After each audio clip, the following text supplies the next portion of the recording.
दोस्तों, आज हम बात करने वाले हैं एक ऐसे क्रांतिकारी योद्धा की जिसके द्वारा लगाई गई आज़ादी की चिंगारी से हिंदुस्तान में ब्रिटिश हुकूमत की नींव हिल गई थी।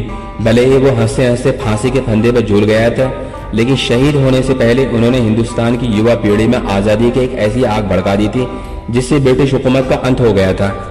जी हाँ, हम बात करने वाले हैं शहीद आजम भगत सिंह की। दोस्तों, इस युवा क्रांतिकारी को हमारे पड़ोसी मुल्क यानी पाकिस्तान में कैसे याद किया जाता है, ये वीडियो इसी पर ही आधारित है। आपसे गुजारिश है कि इस वीडियो को लास्ट तक देखें। मैं मोहम्मद शोएब एक बार फिर खुशामदीद करता हूं आपका ट्रू वर्ड्स नेटवर्क पर। मेरा रंग दे बसंती चोला, मेरा रंग दे बसंती चोला। आज़ादी की इस तराने के साथ जो तस्वीर हमारे आंखों के सामने उभरती है वो 3 युवाओं की है जो हंसते हुए फांसी की तरफ अपने कदम बढ़ाए जा रहे हैं। लाहौर सेंट्रल जेल में 23 मार्च 1931 को भगत सिंह, राजगुरु सुखदेव को फांसी दी गई थी। उन पर इल्जाम था कि उन्होंने एक ब्रिटानी अधिकारी की हत्या की थी, लेकिन भगत सिंह की एक पहचान सिर्फ एक देशभक्त क्रांतिकारी तक ही सीमित नहीं थी। वो एक आजाद ख्याल व्यक्तित्व थे। वे न तो कोई कांग्रेसी थे और न ही कम्युनिस्ट पार्टी के सदस्य थे, लेकिन उनकी क्रांतिकारी विचारधारा पर किसी को कोई शक नहीं था। 1928 में भगत सिंह जब 21 साल के थे तब कीर्ति नामक पत्र में उन्होंने नए नेताओं के अलग अलग विचार नाम से एक लेख लिखा था।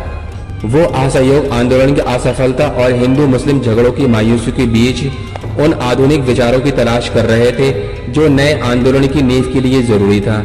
मौजूदा वक्त में भगत सिंह की तस्वीरों को तमाम राजनीतिक दल अपने अपने हितों के अनुसार गढ़ते जा रहे हैं, लेकिन वास्तव में भगत सिंह की कितनी तस्वीरें मौजूद हैं, इस पर जवाहरलाल नेहरू यूनिवर्सिटी के प्रोफेसर चमनलाल कुछ इस तरह से रोशनी डालते हैं। प्रोफेसर चमनलाल कहते हैं कि असलियत ये है कि उनकी जो असली तस्वीर है वो केवल 4 हैं। उसमें से 10 से 11 साल के बच्चे की उम्र की है जिसमें वे पगड़ी पहने हुए हैं। दूसरे कॉलेज ग्रुप की फोटो की है करीब 17 साल की उम्र की जिसमें वे पगड़ी पहने हुए हैं।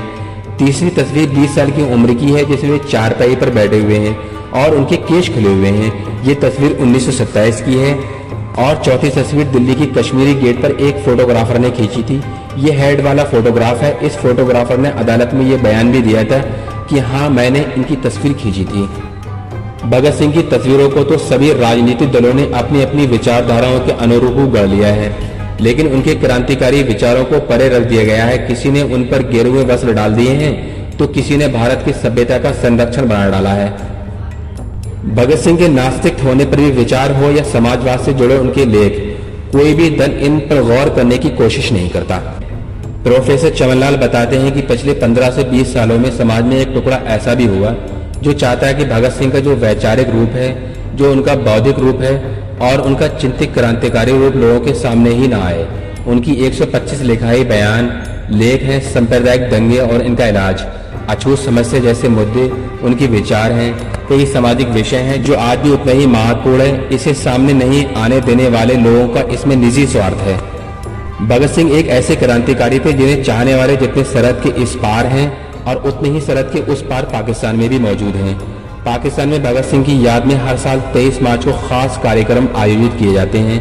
भगत सिंह के जन्म बंगा नाम के जिस गांव में हुआ था वो पाकिस्तान में ही मौजूद है। सरहद पार तमाम लोग इकट्ठा होते हैं और भगत सिंह को याद करते हैं। भगत सिंह मेमोरियल फाउंडेशन नाम का एक संगठन भगत सिंह की यादों को पाकिस्तान में संयोजने का काम कई सालों से करता आ रहा है। इस संगठन के अध्यक्ष इम्तियाज कुरैशी ने बताया कि भगत सिंह को पाकिस्तान में बहुत इज्जत है, यहाँ उनके बहुत दीवाने हैं। उनके पिता दादा का बनाया हुआ घर आज भी पाकिस्तान में मौजूद है। उनके दादा अर्जुन सिंह ने 120 साल तक जो आम का पेड़ लगाया था वो आज भी मौजूद है। उनके गाँव का नाम बदलकर भगतपुर रख दिया गया है। हर साल 23 मार्च को भगत सिंह, राजगुरु और सुखदेव को शहीद दिवस मनाया जाता है। भगत सिंह मेमोरियल फाउंडेशन ने 2 साल पहले लाहौर हाईकोर्ट में एक याचिका दायर की थी जिसमें उन्होंने भगत सिंह की फांसी का मुकदमा दोबारा खोलने की बात कही थी। इस फाउंडेशन का मानना है कि भगत सिंह, राजगुरु और सुखदेव को गलत मुकदमे के तहत फांसी दी गई और इस मामले में ब्रिटिश हुकूमत को माफी मांगनी होगी। इम्तियाज कहते हैं ब्रिटिश हुकूमत ने भगत सिंह का अदालती कत्ल किया था। भगत सिंह, राजगुरु और सुखदेव को नाजायज खुद बहाने के लिए ब्रिटिश हुकूमत को माफी मांगनी चाहिए।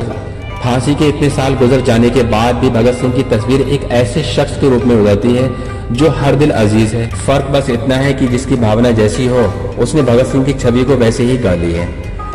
दोस्तों, ये कहानी आपको कैसी लगी हमें कमेंट बॉक्स में लिखना ना भूलें। हमारा हौसला अफजाई करने के लिए हमारे चैनल को सब्सक्राइब करना ना भूलें। प्रेस बेल आइकन ताकि हमारी हर वीडियो आप तक सबसे पहले पहुंच सके। हमें इजाजत दीजिए, लौटेंगे हम एक और नई कहानी के साथ। अपना ख्याल रखिए। शब बखैर।